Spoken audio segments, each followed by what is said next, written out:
Hello दोस्तों। आज हम सीखेंगे कि रो और कॉलम्स को कैसे फ्रीज करते हैं और कैसे हम शॉर्टकट्स का यूज़ कर सकते हैं। कुछ लोग माइग्रेट होते हैं गूगल गूगल शीट में माइक्रोसॉफ्ट एक्सेल के बाद, तो उनको काफ़ी चैलेंजेस होते हैं शॉर्टकट्स ढूंढने में और पता करने में कि कैसे ये शॉर्टकट्स काम करेंगे। तो आज हम ये सब बताएंगे आपको।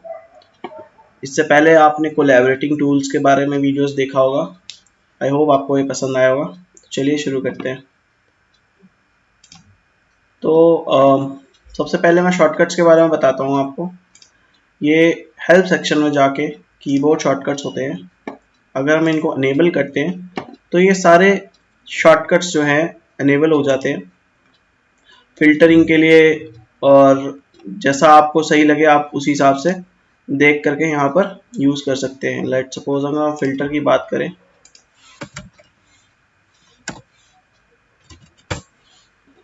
तो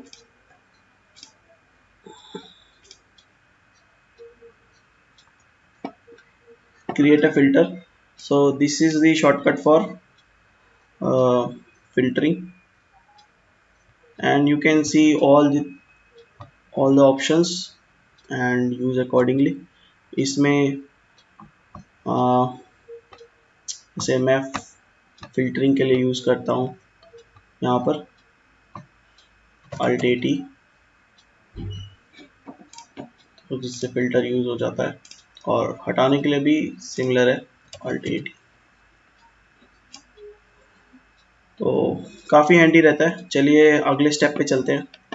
सबसे बड़ा जो इसमें इशू आता है फॉरवर्ड करते वक्त, कि अगर हम खूब सारा डेटा देख रहे हैं, चंक ऑफ डेटा देख रहे हैं और उसको आगे फॉरवर्ड कर रहे हैं, तो पिछला डेटा जो है वो गायब हो जाता है। अगर हम चाहते हैं साथ में कि ये टेबल ऑफ कंटेंट है, let's example this table of content है, और इसका जो हम है ना पेन है, दैट मीन्स के कॉलम सी के बाद से फ्रीज कर दें। तो यहाँ पे फ्रीज सेक्शन में व्यू में गए, फ्रीज में गए, और फिर हम अप टू कॉलम बी, तो वो बी कॉलम तक फ्रीज कर देगा। इसमें बहुत सारे ऑप्शंस रहते हैं, 3-4 ऑप्शंस हैं। No column, first column, second column और अप टू बी। सो ये कॉलम जो है थर्ड वाला ऑप्शन डिफ़ॉल्ट चेंज होता रहता है accordingly to your choice selection of range. तो अभी हमने पूरा रेंज सेलेक्ट किया, तो इसमें बी सेलेक्ट किया है, तो दैट मीन्स सिर्फ बी तक फ्रीज हो गया। अगर हम आगे इसको लेके जाते हैं, देखिए आगे के कॉलम्स जा रहे हैं और ये फ्रीज हो गया। उसी की तरीके से ये तो हो गया बात कॉलम का। अब कहते हैं रोज को अगर हम फ्रीज करना चाहें तो यहाँ पे देखिए, यहाँ पे अगर हम सेलेक्ट करें ऑप्शन में है व्यू में, फ्रीज में गए अप टू करंट रो, तो फोर्थ है, फोर्थ सेलेक्ट किया तो वो फोर्थ के बाद से फ्रीज कर देगा। यहाँ पे सेलेक्ट किया तो देखिए अब आप देख सकते हैं। तो ये काफ़ी हेल्पफुल रहता है बड़े डेटा में, चंक में देखने के लिए, क्योंकि क्या होता है कभी कभार कि टेबल रोज जो होते हैं, हेडर्स जो होते हैं इसके, वो नीचे आने पर, मूव करने पर कर्सर से वो हट जाते हैं, जिससे कंफ्यूजन क्रिएट होती है कि कौन सा लाइन आइटम कौन से सेक्शन में है, कौन से रो में है। तो ये काफ़ी मदद करता है।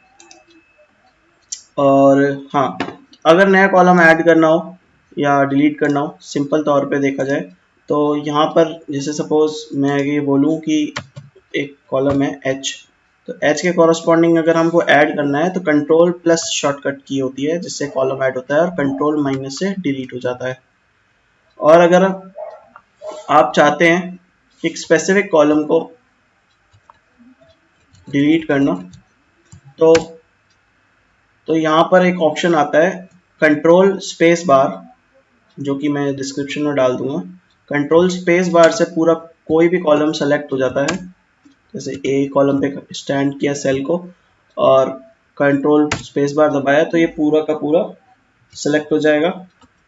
जैसे कि मैं यहाँ पे एग्जांपल ले लेता हूँ, कंट्रोल स्पेस बार सेलेक्ट हुआ, कंट्रोल माइनस से पूरा डिलीट हो जाएगा। और इसी की तरीके से रो के लिए अगर हम देखें तो हम शिफ्ट और स्पेस बार दबाएंगे, जिससे पूरा का पूरा रो सेलेक्ट हो जाएगा। ओके, और हम इसको चाहे तो डिलीट कर सकते हैं, जैसे कि मैं आपको दिखा देता हूँ यहाँ पे एस, तो ये डिलीट हो गया। तो ये था आज का ट्यूटोरियल, और मुझे उम्मीद है कि आपको ये पसंद आया होगा। Thanks and subscribe for Excel tutorial.